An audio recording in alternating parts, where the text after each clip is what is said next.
Hello everyone, I thought we'd get started on this. So as usual, if everything is working at your end, if you can just confirm that you can hear me and see everything, see the chart in front of you, that would be good. So welcome to our regular live stream. We do these every Friday, usually at 2:30 in the afternoon. That's when we do them. Hopefully the volume's okay. If you can't hear anything, you won't hear me telling you this, but hopefully you can read it on the screen. Make sure your YouTube volume is set to max, and hopefully everything is okay and the sound all works. There's quite a lot to talk about today. It's been an interesting week for commodities. We'll take a look at some of those. But what we do, if you haven't attended these before, we look at some of the usual markets, major FX, indices, gold, silver, oil. And then if you have any markets you want looking at, if you could put it in the chat box and I'll take a look at them when we've looked at the usual markets we look at. Before we get started properly, let's just go through the risk warning. It's important to understand this presentation is only for educational purposes. It does not contain and should not be construed as containing investment advice or an investment recommendation or an offer of or solicitation for a transaction in any financial instrument. David Jones and Capital.com accept no responsibility for any use that may be made of these comments and for any consequences that result. Spread bets and CFDs are complex instruments and come with a high risk of losing money rapidly due to leverage. 71.2% of retail investor accounts lose money when spread betting and or trading CFDs with this provider.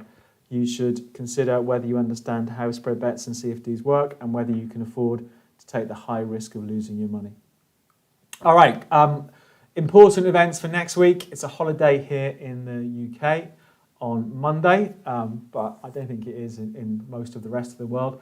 So Monday the 3rd of May, US manufacturing PMI, inflation data, basically sort of factory gate inflation data.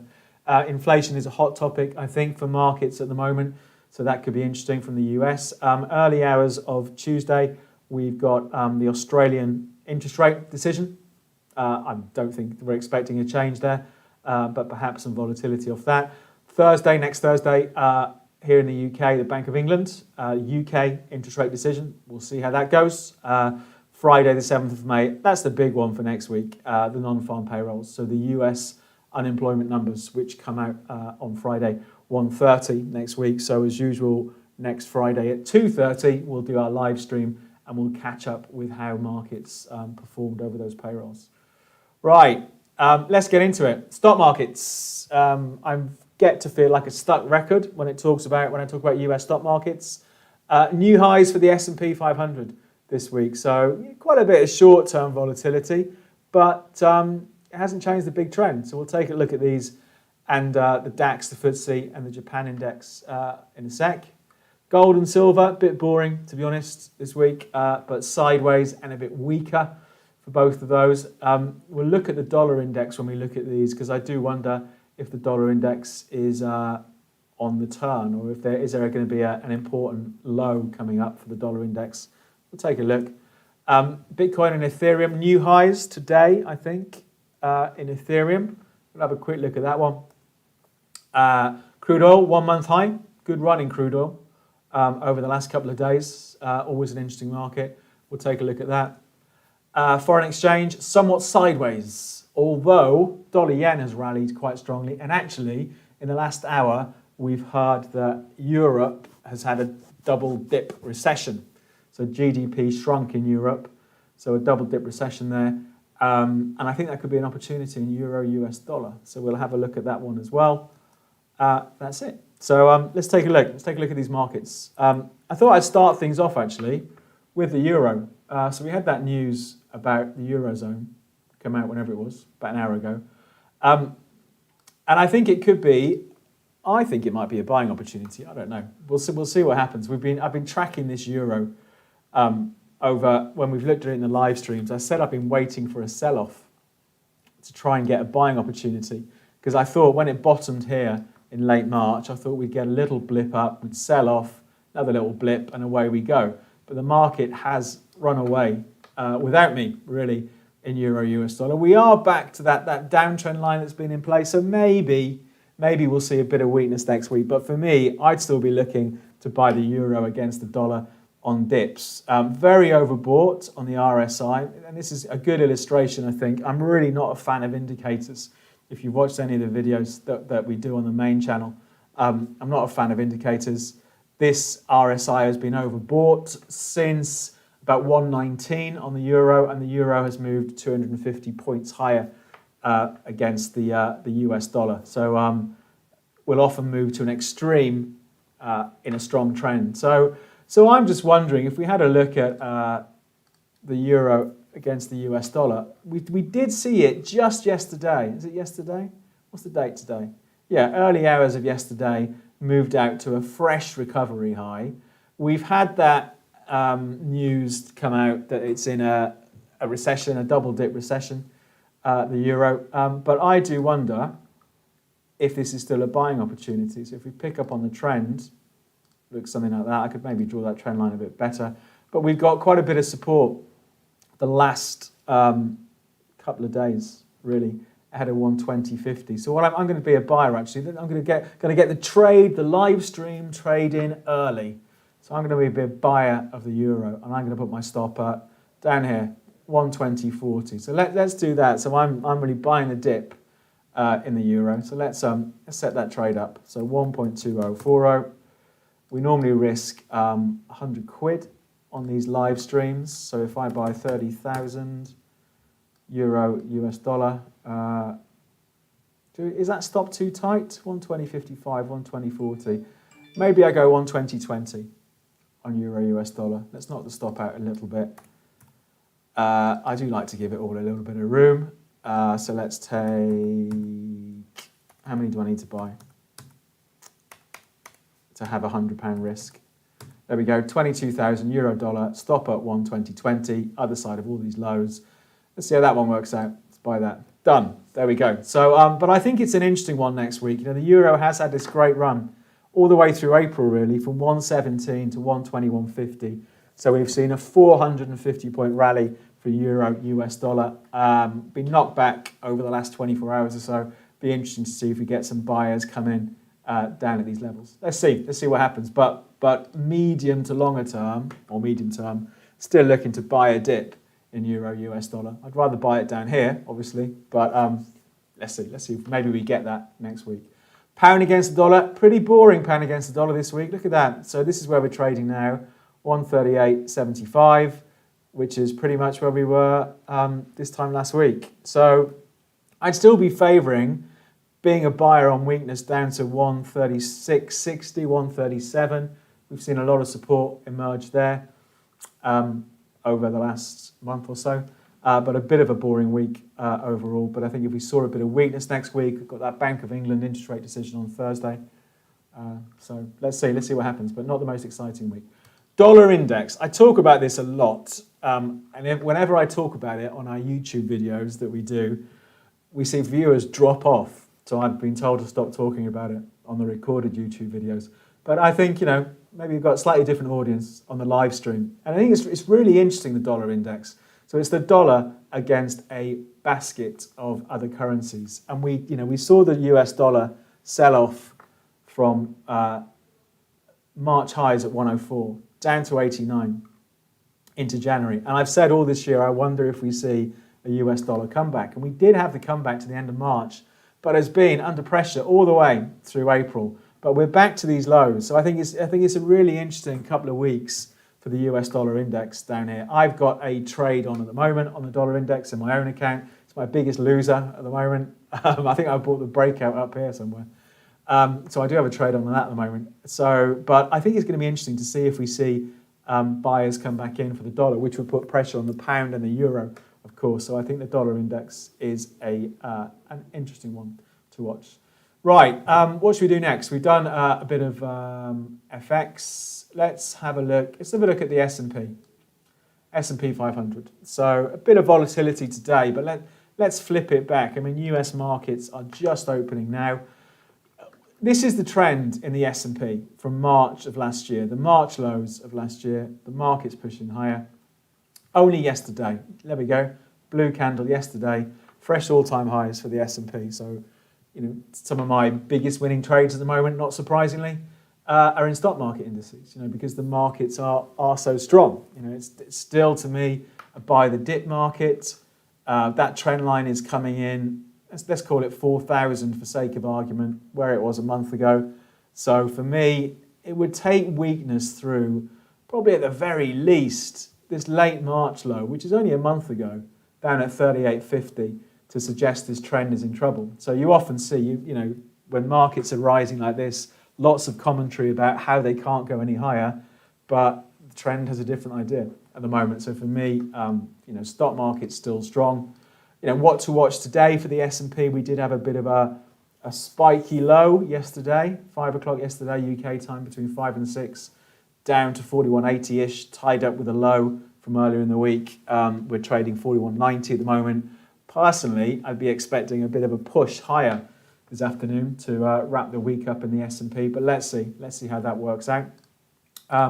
Let's bring things back over to Europe. The DAX. The DAX is a funny old market, the DAX. All-time highs in the 16th of April, and just pretty sideways since then. I did a video on the DAX this week, so we do have a trade running on the DAX from 27th of April, so we're slightly underwater on that DAX trade, about 40 points the wrong way on the DAX trade at the moment. But for me, again, the trend in the DAX is still up. I suppose if you wanted to do an aggressive trade in the DAX, it's been knocked back this morning.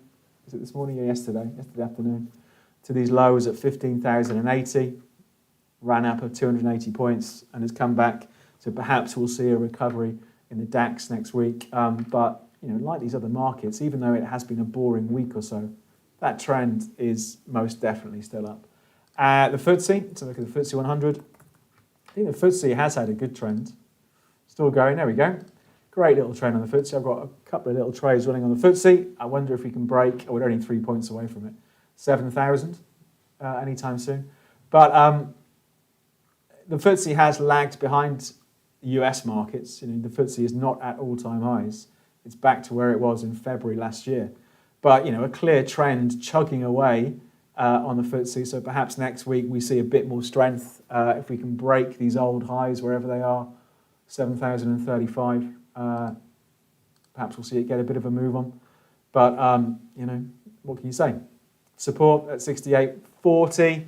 The trend is there. I think it's only if it started slipping below 68 would I start to think the FTSE's in trouble. So same old for stock market indices. And finally, the Nikkei 225. Got a couple of trades on this as well. It's not really going anywhere. It hasn't gone anywhere again over the last week. Lots of support from March at 28.3 on the Nikkei, but really boring, really lagging behind over the last couple of weeks or so.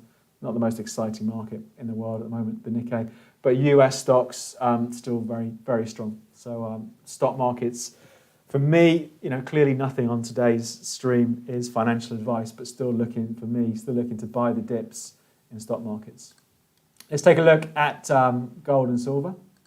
Gold has been under a bit of pressure over the last few days. I think I did do a gold video earlier this week. So if you're watching the live stream now and you haven't subscribed, if you have a look on our YouTube channel, we do about 3 videos a week on different markets. If you can click on subscribe, that'd be great. So I did a trade on gold this week. And it is, I think, from a purist point of view, if I had no position in gold, for me, from a medium-term trader point of view, probably the best thing to do is to do nothing.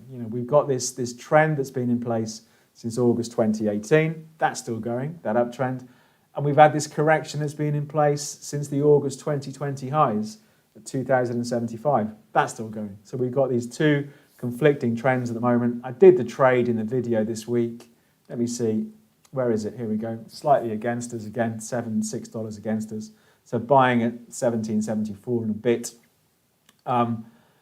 Because we'd seen this low hold in March, the market traded to 16.75, back again in end of March, has managed to push a bit higher. So I wondered, is it going to get a move on? Are we going to see more of a recovery? It's a pretty boring week for gold. But for me, if it starts breaking below 1670, then I think we're going to see a much deeper sell-off. But I was in to see if we can see it squeeze a little bit higher. Let's see what happens. And silver, I say it every week, and silver, but it's boring. Boring market. So again, look at this. Where are we now? 26.12. Where were we a week ago? What was the date a week ago? 23rd? 22nd? Yeah, 23rd. We were here. It's not moved. So it feels like it's trying to recover, and it's just recovery's just stalling. I think I did say in the last silver video we did, 26.60 from here, middle of March, has been a real problem, and it's almost hit it bang on again, 21st of April. So I do still think the bias for silver is more up than down.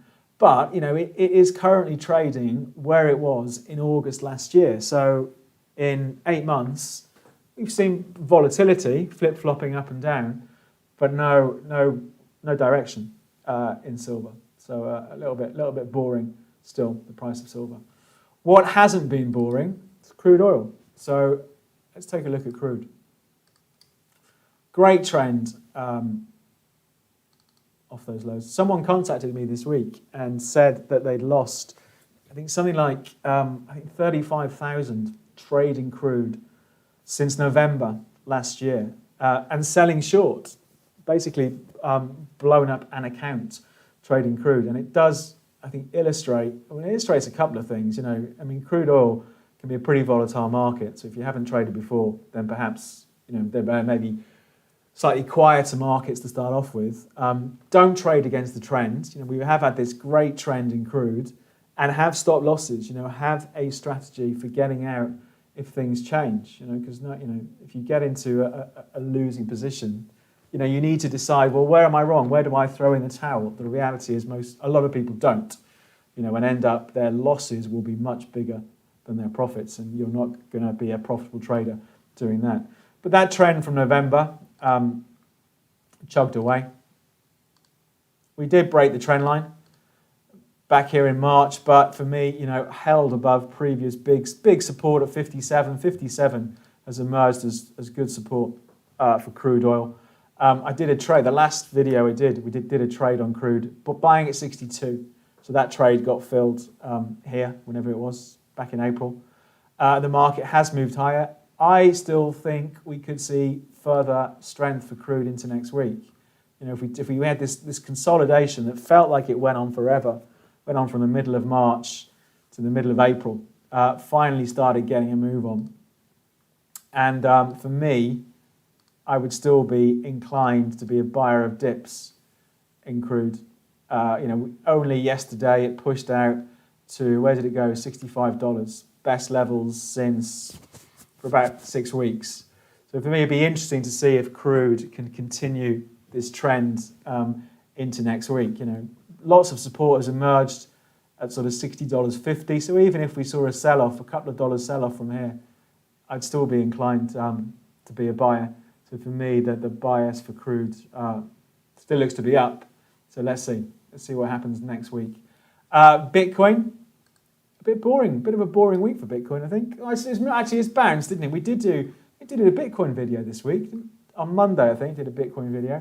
And I think I was a buyer in that video. Let me have a look. Hold on. Is it in here somewhere?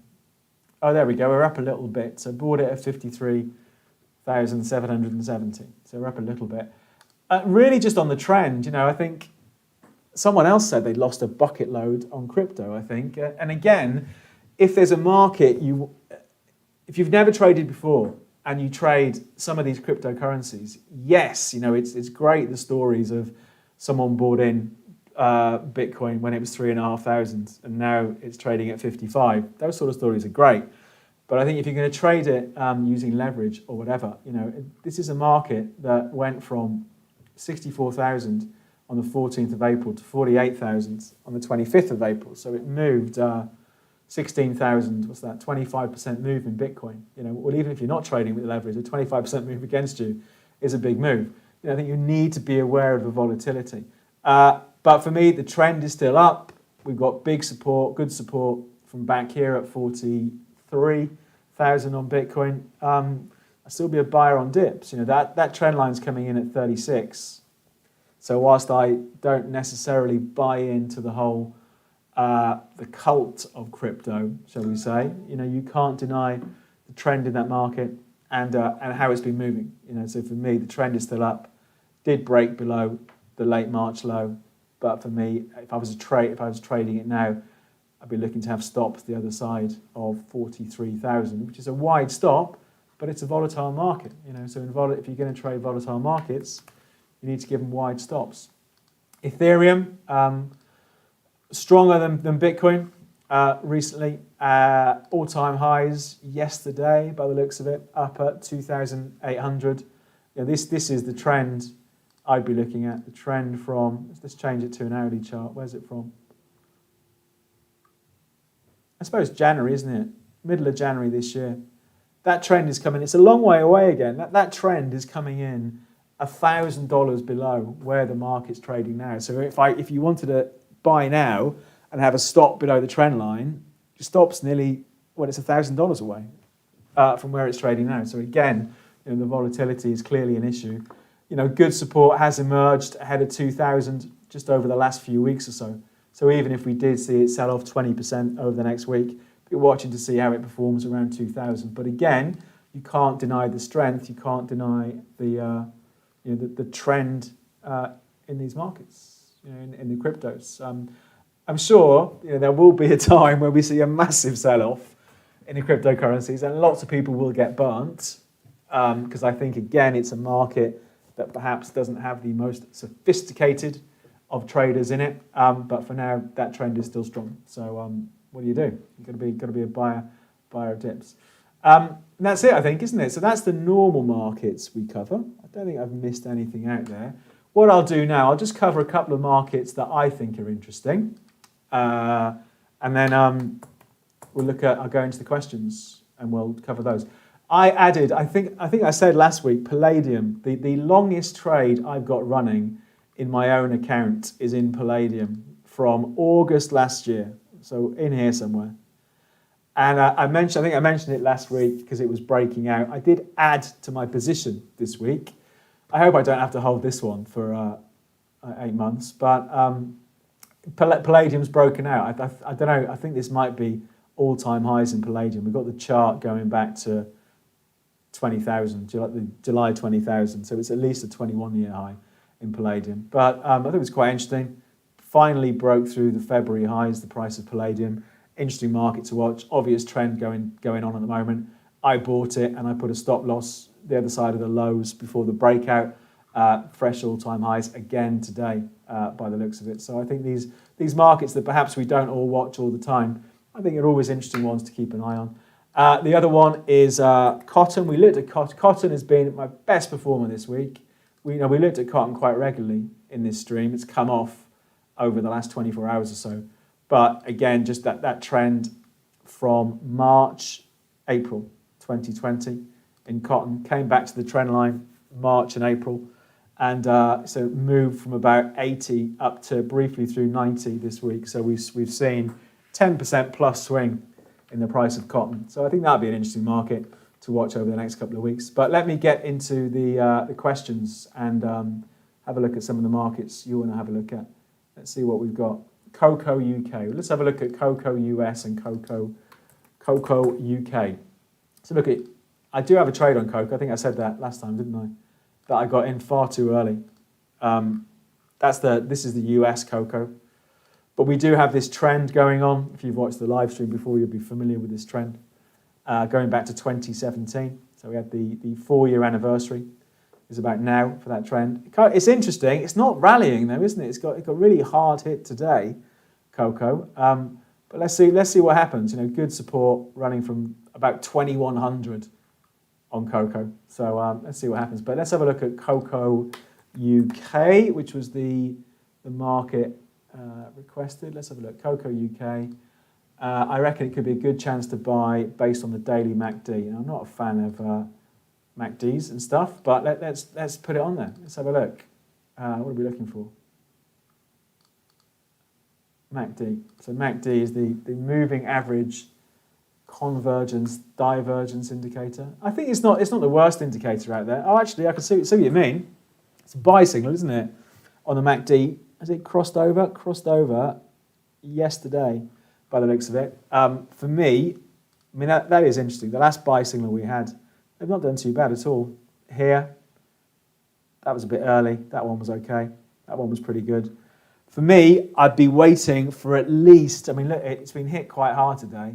I'd be waiting for at least one day where it stops going down. So that if I was using that MACD, that's what I would look out for. Wait to see if we get a bit more confirmation from the price. But again, lots of support on the UK version of cocoa from last summer, around about 14.90 through to 15.80. So if it's going to turn around anywhere, this is definitely the area. So it'll be interesting to see what happens next week on the cocoa chart. A couple of people mentioning Uber. Let's have a look at Uber.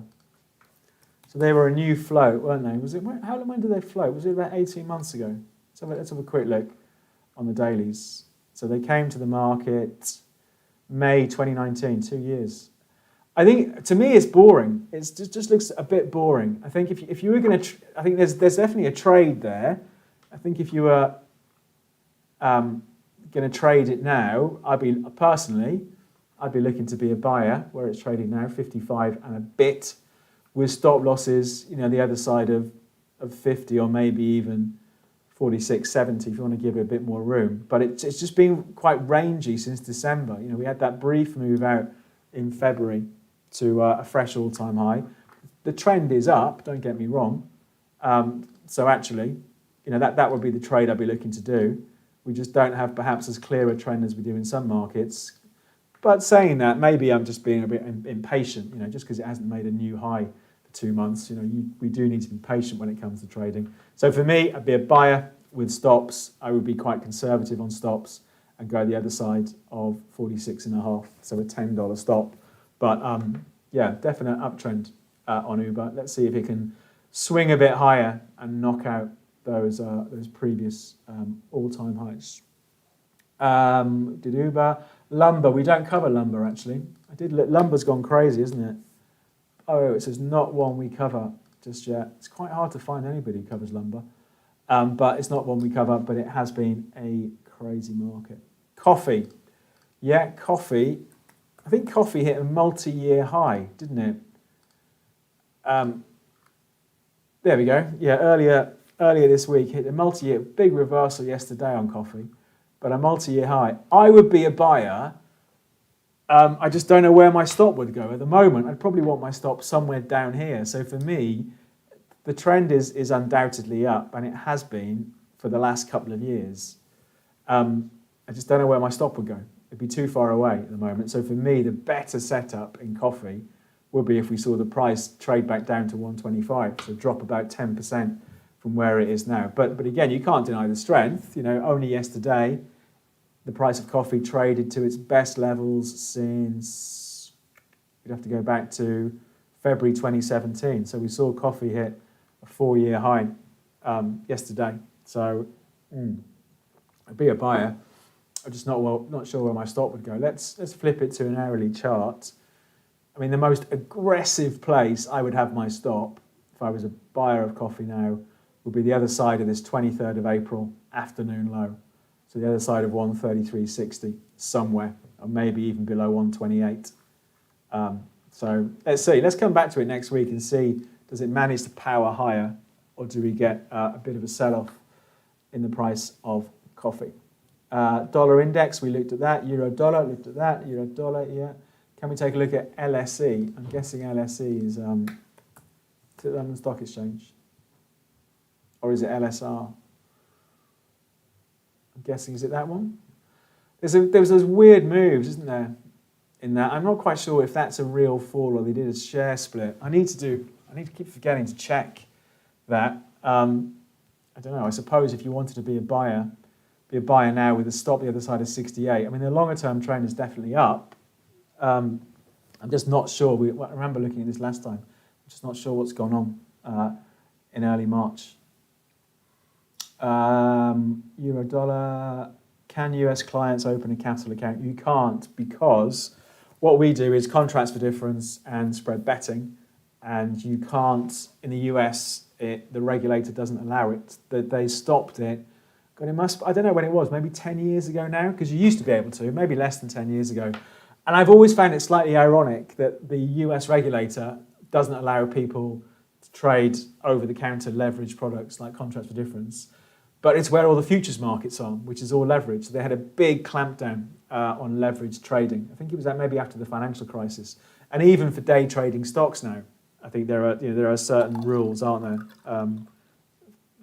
In the rest of the world has, I would say, a much more, well, the different attitudes, but in the US you can't, unless it changes. DAX, we looked at the DAX, AMC stock on the way down. AMC, was that one of the Reddit Wall Street bet stocks? I think I've said this when we've looked at GameStop before. I think all that excitement has gone now. And I think these are just going to trade like normal markets. I don't even. It's just nuts, isn't it?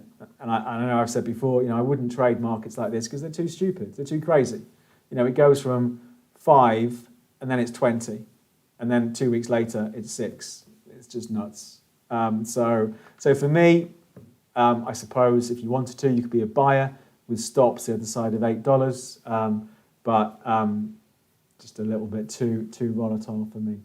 Sugar, let's have a look at sugar. Sugar had a good move, and I think it's given it back a bit the last few days, yes. So sugar, that trend in sugar, let's get rid of the MACD. The trend in sugar has been up. Again, we're about 12 months into this trend for sugar. And I said I had a trade on and I was looking to add, but I missed it because it turned around too quickly. Maybe there'll be a second bite of the cherry next week. So for me, sells off. We got good support at 15 on sugar. Ran all the way up. 20% move on sugar this month. And I wonder if, does it come down and we get a bit of a mess around and a second opportunity to buy. So for me, I'd still be buying the dips. But if it breaks 15, I've changed my opinion. So for me, next week in sugar, perhaps it's a buying opportunity. Let's see what happens. Soybeans. We don't cover soybeans on our platform, I don't think, unless that's changed. No, we don't have it yet. But let me do what I normally do. Hold on a second and just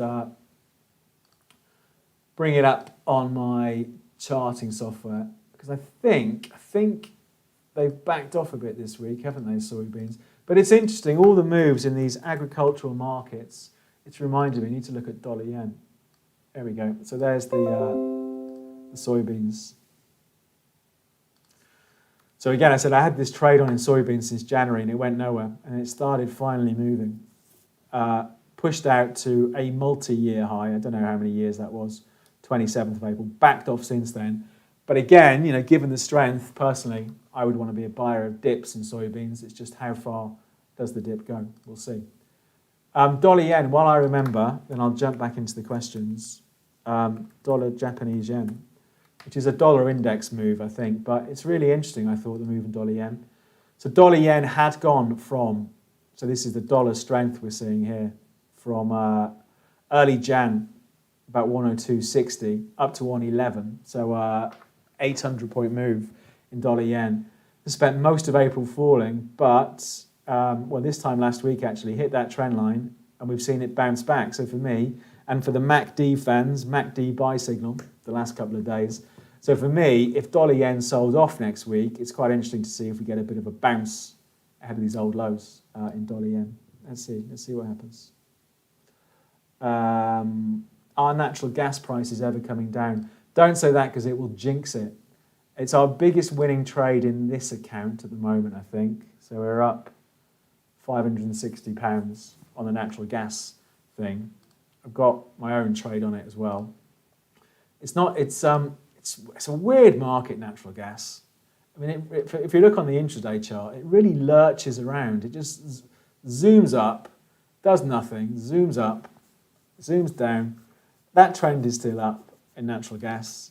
So for me, lots of support. Probably let's call it 285 to 290 on natural gas. But it's just a bizarre market, this one. You know, it's moved now 20% since the April low, pretty much, natural gas. I think hopefully next week, if it can break 3 properly, get a bit of a run on, and perhaps start looking at some of the levels from late last year. Let's see what happens. Very overbought on the RSI, for fans of the RSI. So let's see how it goes. Natural gas did that. Can we have a look at Nvidia? Nvidia, is it the chip manufacturer or something, isn't it? Something like that, isn't it? Yeah. The graphics cards or whatever they are. I mean, that's a bullish move, isn't it? It broke out. It's broke out and it hasn't followed through. Okay, so for me, the trend for the last while has been up, pretty sideways. Actually, sideways for a long time, from August through to just the last couple of weeks or so. So for me, it looks like it's trying to break out. So I'd want to be a buyer. So I suppose one trading idea would be, let's take a look. Look on the hourly. So it was banging around in this sideways range. If I was a buyer now at $606, I might put my stop down at 560 to see if it can really break out. But it looks almost as soon as it was breaking out, it was looking to pull back into the range, wasn't it? So it's an odd one, difficult one, I think, to trade when it comes to levels. But the fact it's broken out in April is a good sign, you know, and you know, not every breakout or breakouts rarely lead to the market suddenly racing away. So perhaps, you know, that will be a bit of a slow burner and start building higher from here. But the fact it's broken out is a positive sign, I think. If Amazon does a stock split and you hold CFDs in that stock, what's the outcome on the CFDs? It's the same. So if you held, let's say you held 10 CFDs in Amazon, which hit all-time highs yesterday, and it was results out, didn't it? So if you held 10 CFDs in Amazon, and they did a 10-for-1 stock split, so you had every share was converted into 10. The same would happen with your CFDs. There's a lot of hype on the boards planning a squeeze from the 1st of May. Somewhat, I saw someone asked about silver. Is the 1st of May squeeze going to happen?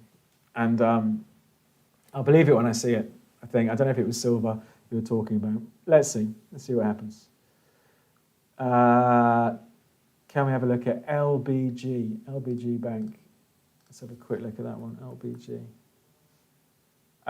We don't cover it. I don't think. I think it's too small, or maybe on an exchange that we don't cover. Lean hogs. I don't know if we have lean hogs. Let's have a quick look. Lean hogs, no, I don't cover it. Don't cover it yet. Dollar Canada, yeah, dollar Canadian dollar. I think we saw fresh multi-year lows. I think, haven't we? Let's have a look. Let's have a quick. It's an interesting one, that, isn't it? So continuing dollar weakness, trading down to its worst levels in more than 3 years. The dollar against the Canadian dollar. So yeah, still looking really weak. So I'd need to adjust that downtrend line and knock it like that. So it's still weak. I think I was thinking about maybe being an aggressive trade would be to be a buyer on last week's live stream, but I would have set a stop below that low, and that would have been taken out. So still weak. Interesting to watch next week if we get a bit of dollar strength. Is it a selling opportunity? But still pretty weak. Dollar against the Canadian dollar.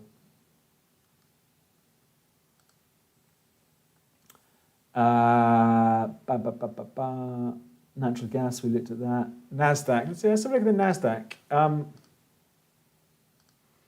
And then it feels like it's struggling at the moment. I think it's sort of, there we go, it's sort of having a look. It has had a look at fresh all-time highs in April. You know, this was the previous high from Feb, 13,900. We have traded as high as 14,074. So it's moved through that level by almost a couple of 100 points, but not much conviction. So at some point markets will turn. You know, I would never try and call the top. You know, at some points market will turn, and I'm sure there are questions out there about how overvalued these tech stocks are. for me, I'd still have to go with the trend on the NASDAQ. We've got trend lines coming in at 13,000, important lows for me in March at 12.2. So it would take a fairly big fall in terms of points for me to think that trend was over. But it is struggling. It does feel like does sort of struggle up at these levels. That's the last couple of weeks. It's pretty sideways, the NASDAQ, isn't it? So for me, the longer term trend is still up.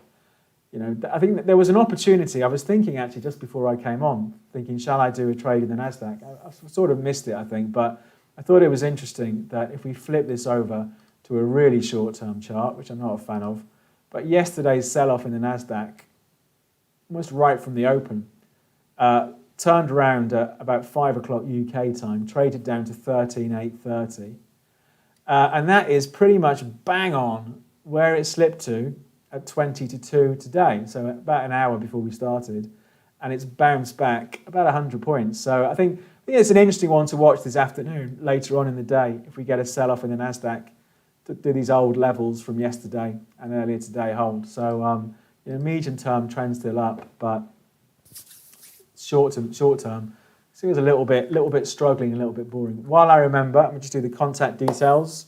Then we'll get back into this stuff. So to find out more about Capital.com, clearly, this YouTube channel is Capital.com.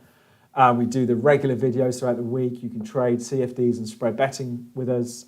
Go to Capital.com, not surprisingly. To find out more about trading stuff from me, I've set up a Facebook page at the moment. I will do a website when I get around to it. DavidJonesTrading.com. Any questions about trading today, the stuff we've covered? Clearly, we can't give financial advice, but drop me an email, david.jones@capital.com, and follow me on Twitter, @JonesTheMarkets. There's somebody I've found this week, I've reported it to Twitter, is sort of cloned me. It's like a duplicate of me with an underscore after the markets, and is sending out quite spammy messages trying to get people to deposit money with somebody. So just be aware of that I am @JonesTheMarkets with no underscore. Follow Capital.com on YouTube, Twitter, and Facebook. Right, let's get back into it. Dollar Canada, we looked at that. What have we not looked at? Hold on a sec. There's a lot of spammy messages suddenly coming in. Hold on a sec. Can we look at Euro Sterling? Yeah, let's have a look at that. I've got a trade on Euro Sterling. I think it's currently losing money, Euro Sterling trade. But maybe it's not now actually. No, it's got a bit of a move on today. But I was wondering, I think I talked about this a bit last week. Let me just try and click this person off who's spanning stuff. But I was wondering, is this what we're seeing here, a turnaround in the fortunes of euro versus the pound? We had a downtrend. The market broke out the downtrend, which is not that important to me. But the fact it's taken out those previous highs from here, sold off, stopped well ahead of the previous low, and has just about scraped to a fresh high. So it'll be interesting next week in Euro Sterling if it can break 87.20, these highs. Perhaps we do see it start to build a recovery. So for me, I think it's going to go higher because I've bought it, but it really needs to break 87.20 to get a move on. Let's see what happens next week. I think if it fell below that recent low at 86 or 85, 88, perhaps then we'll go back to those old lows. But it's quite interesting, I think, the move that we've seen over the last couple of weeks or so in Euro Sterling. How do you use RSI to help you with your trades? I don't really, to be honest. We do use the RSI when we look at the videos during the week. So look at overbought, oversold. But I don't really bother with many indicators or any indicators. I think like a lot of people, when I first started trading in the mid-90s, I spent ages playing around with so many different indicators, trying to find the right combination. And lo and behold, there is no right combination. So so I don't use them. I'll highlight overbought, oversold when we do the videos during the week. And I look for divergence. I think divergence is worth spotting if it happens, where the market, here's an example, I suppose it's not a brilliant example. The market moves to a low, moves a bit lower, the RSI has made higher lows. So where it's diverging from the price is interesting. but I'm much more concerned with the price action. Could we have a look at PetroChina? Yeah, PetroChina.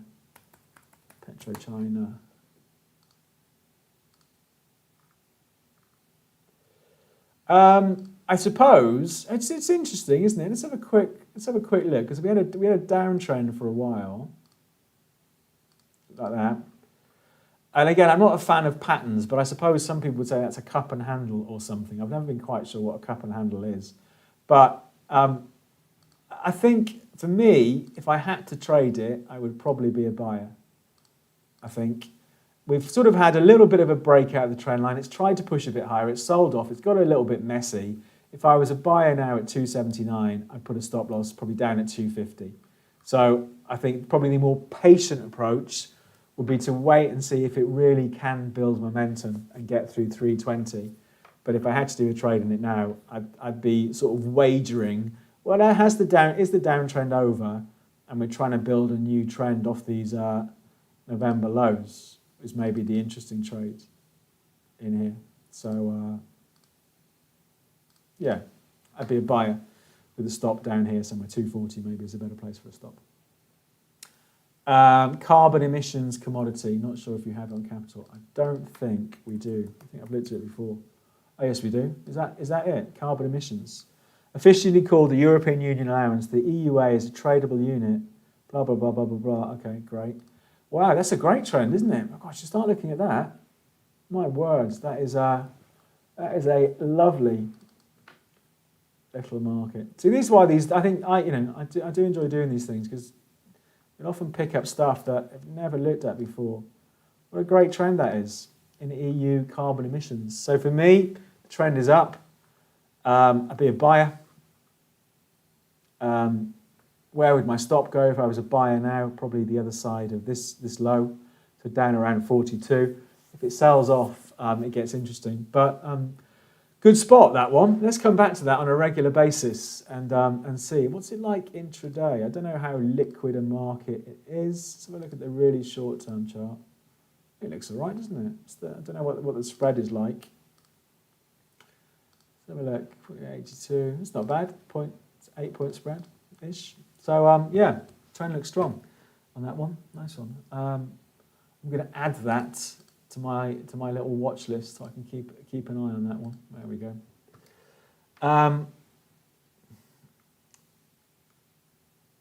Taiwan Semiconductor. So I'm guessing that's an index. Don't know if we cover it. Let's have a quick look. So I'm going to carry on for another 15 minutes or so. There we go. Oh, it's not. It's a company. Okay, fair enough. Taiwan Semiconductor. For me, clearly it's lost some momentum, hasn't it? But for me, I'd give it one last chance and be a buyer. To be a buyer at 117 with a stop the other side of that low, the other side of the March the 25th low at 107. So it's clearly struggled a bit over the last couple of months. But again, it is only 2 months ago, 2.5 months ago, it was trading at its best levels in what could be all-time highs. So yeah. Let's see what else we got. So there's a bit of spammy stuff in here. I'm just trying to find my way through it. Why are your stops so large? Good question. I don't think they are large. I'll tell you why my stops go where they do. The risk warning right at the beginning. So every broker now has to say what the percentage of winners to losers is, and ours is I think 71% or something like that, isn't it? So the reality is most people lose money. Yeah, most people lose money trading. I don't think that's a secret. If you're surprised by that, I'm really sorry to ruin your Friday. So most people lose money. What mistakes do they make? They don't play stop losses. Okay, so most people are just gambling when it comes to trading, and I think those who place stop losses place them far too tight. You trade something like crude oil. So let's say I'm going to buy crude oil at $63.35. I'm going to put a stop loss at 62.90, the other side of 63. Crude oil yesterday moved from 65.38 to 63.69. So we had a $2 range on crude. So for me, if I was trading crude oil, my stop has to be at least $2 away, because that's just one day. So I do think we can all, this is the top live streaming tip of the day, take a step back and look at the bigger picture, because I think those who play stops end up getting stopped out a lot because their stops are too tight, and then it starts the whole conspiracy in their head, is somebody moving the market against me? Because people are crazy when they lose money. Yeah, my stops are wide-ish. I don't think they're that wide, because I don't want to get taken out by just noise in the market. I want to try and catch, big swings. I'm trying to think what my best performing trade is at the moment, top of my head. I think it's the S&P, but let's say sterling yen, for example, which has been a good one for me, which again was flagged up on a live stream actually, but sterling yen, I started putting the trade on in that in February, and I was a buyer, I think at about, let's say 146 for sake of argument, and my stop would have been down here at 142, 400-point stop, but that was only like a week's worth of trading, and and it's ended up in catching a much bigger swing of like 700, 800 points. So I will have wider stops because I want to try and catch the big swings and not get stopped out in the noise. So good question. Right, copper. Let's have a look at copper. Yeah, let's have a look at that one. We looked at that last week because it was breaking out. We did a video on copper last week, and someone said, why didn't you tell us before you put the trade on? And then if you watch the video on copper from last week, I think copper was here, and I put a trade on to buy if it broke out, which it broke out 7 days after the video went up. I think it's a very strange comment, but that's the magic of YouTube. So for me, it's bullish. It's broken out to multi-year highs again, the price of copper. I think this is 10-year high on copper. Yeah, 10-year high on copper. This could be a bit of a problem. That was the actual major turning point for copper, around about 460. So for me, I would still want to be a buyer though. We've had a couple of down days, you can see. Maybe we get a deeper sell-off next week and a bit of strength. So I would personally still be looking to buy the dip in copper. Where's the trade we did? Oh, there's the trade. So I ended up buying at 440. The market's 449 at the moment, so we're up 48 quid or something on that. But for me, I'd want to be a buyer in a dip in copper. But I would keep a bit of a wary eye on 460 because that was such a big turning point for copper. I think it's going to be a really interesting market to watch. Ethereum, we looked at Ethereum, looked at natural gas. Hang on a second, I can't.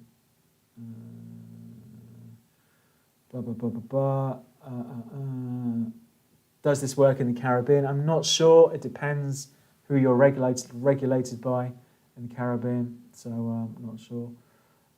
American Waterworks. Let's have a look. American Water. I'm guessing that's the one. Founded in 1886. There we go. There's a bit of a wave pattern going on in American Waterworks. I don't know. It's tricky, isn't it? For me, it would be a do nothing at the moment.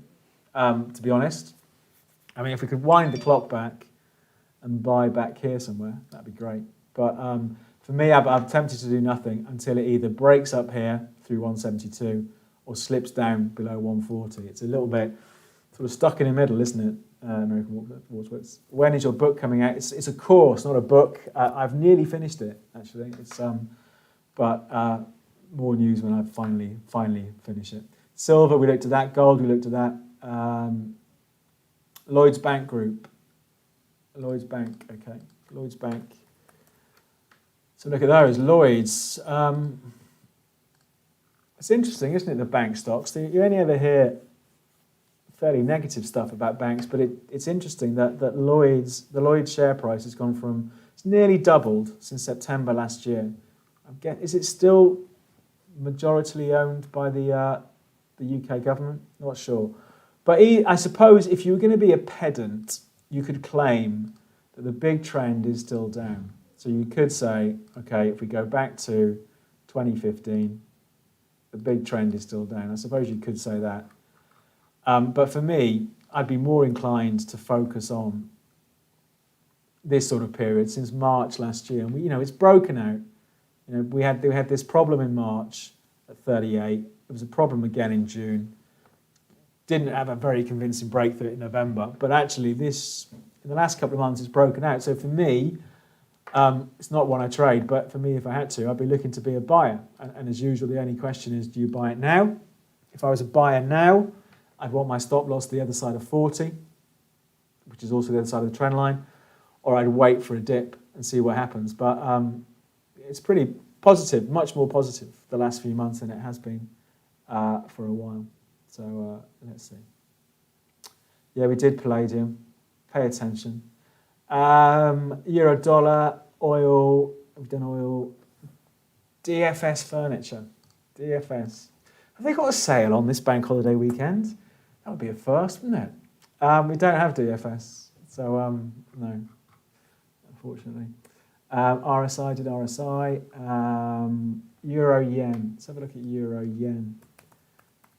Euro yen, there we go. Well, this looks like an interesting one as well.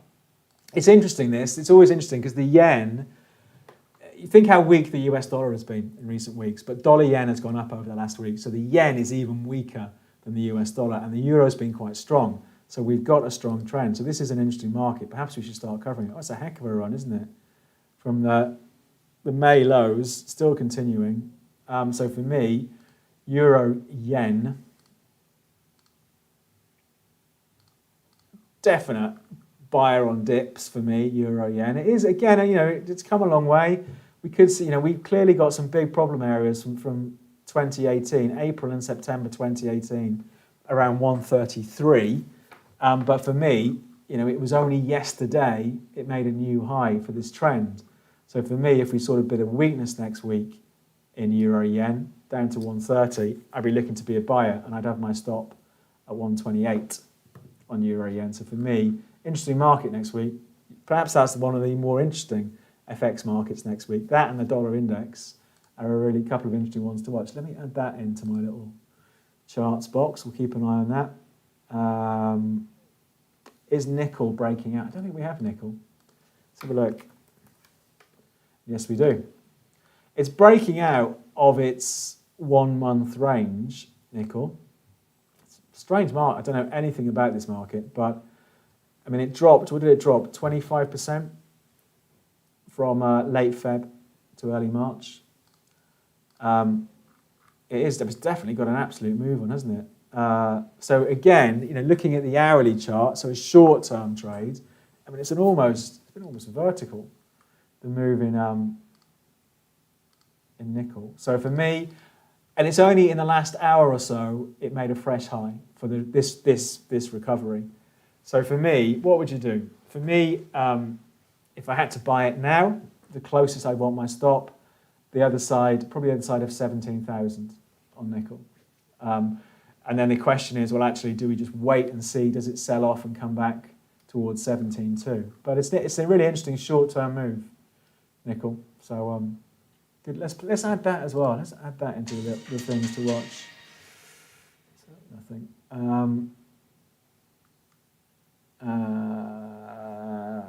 Average true range, yeah, I don't look at it, but I think it's a good place as any to set up a stop loss. Wouldn't disagree with that. Boeing, yeah, we looked at that, didn't we, the other week? And I think it was gradually recovering, wasn't it? It still is. So again, we've had this clearly, travel stocks really heavily hit during the pandemic. Obviously, Boeing had, of course, their own problems because of the plane, those two terrible crashes that they had with their new planes. But it has been recovering since March last year. So I'd be a buyer on dips. Arguably, you could even make the case for a short-term trade now at 233 because we had the low in March at 231. So it's an interesting one, I suppose. It could be tempted to be a buyer now, or do we wait? Does it pull back a bit more? But a definite uptrend off those lows on Boeing. So do you trade the DeFi market? Don't even know what it is. So no is the answer to that one. How do you know when to close the trade? Good question. I trail the stop up. So what trades have we got running here? Let's try and pick a market. So natural gas, actually, here's a good example. So the natural gas trades are all filled as separate trades, but we've got these natural gas trades on from 255. The market's 295. I've got the stop at 275. So at the moment, I've locked in 20 points of profit if the market sells off. So for me, if we go back to Palladium, I just trail the stop up, because what I want to do, and Palladium's a good example actually from last year, where it went absolutely nuts. Palladium, the trend. So, and it's a great, as a trend follower, it doesn't happen very often, but a market that just goes in your favour every day is brilliant, because your account balance just goes up every day. So this sort of move here, for example, December 2019 into January, it went up nearly every day for a month. And in that sort of market, well, any sort of market, I'm just going to trail the stop up. So for me, I don't decide, okay, now's the time to get out. I'll just move my stop up. If I'm getting a bit twitchy, like I've got 3 trades on the S&P at the moment, so I did move one of my, they're in profit because the market's been going up. So I did move one of my stops on the S&P quite tight, because I thought if we do get a bit of a sell-off, I want to come out. But that's how I trade it. So I trade with stops. I don't close a position. I very, very rarely close a position manually. We just move the stop up. So there we go. S&P, we did S&P, and someone's spamming. Hang on a second. And I think we've reached the end of the lists, unless my Coinbase. Let's have a quick look at Coinbase. Then we'll I think we could be there then. Coinbase, I just think it's too early. Coinbase. I think I did say we did a video on Coinbase. I think the day after it floated, so we had a day's worth of data to go on. So it's pretty meaningless, to be honest. I did wonder in the video, was 300 going to be the floor? And it hasn't been. It was for about 3 days after we did the video. I just think it's too early in Coinbase. It's I think we've got it touched. Pity the poor soul who bought at $430 a share in the first hour of trading, and is currently sitting on a 30% loss, after 2 weeks. I'd need to see a bit more trading, I think, in Coinbase. I think it's still early days. Maybe there are 2 ways of looking at this, aren't we? We could look at the Coinbase flow at the time crypto truly went mainstream, and in 10 years' time, Coinbase is $4,000 a share. Or maybe in 10 years' time, we look at it as the peak for crypto for a while, and Coinbase crashed to something a share. So I think it's far too early. So let's see what happens. So we'll wrap things up there. So as usual, Capital.com to find out more about our trading platform. The platform today has all been Capital. DavidJonesTrading.com is my Facebook page where I put up posts. I'm going to put up a really interesting post over the weekend about dealing with the psychology of trading. So if you go there, and whatever you do with Facebook pages, like them or whatever. Any questions after today, drop me an email. Clearly, we can't give financial advice, but any general trading questions, more than happy to answer those. There's been some really good discussion about stops and stuff on today's session. Follow me on Twitter, @JonesTheMarkets on Twitter, and follow Capital.com on YouTube, Twitter, and Facebook. Subscribe to us on YouTube. You're watching on YouTube now. If you could subscribe, that'd be great. And of course, we'll do it all again next Friday, payrolls day next Friday. So we'll start at 2:30, an hour after the payrolls. But it should be a really interesting week. So if you're in the UK, enjoy the long weekend. If you're anywhere else, enjoy the weekend. And hopefully see you all next Friday. Thanks for coming along. I do really enjoy doing these. Can never figure out how to end it either.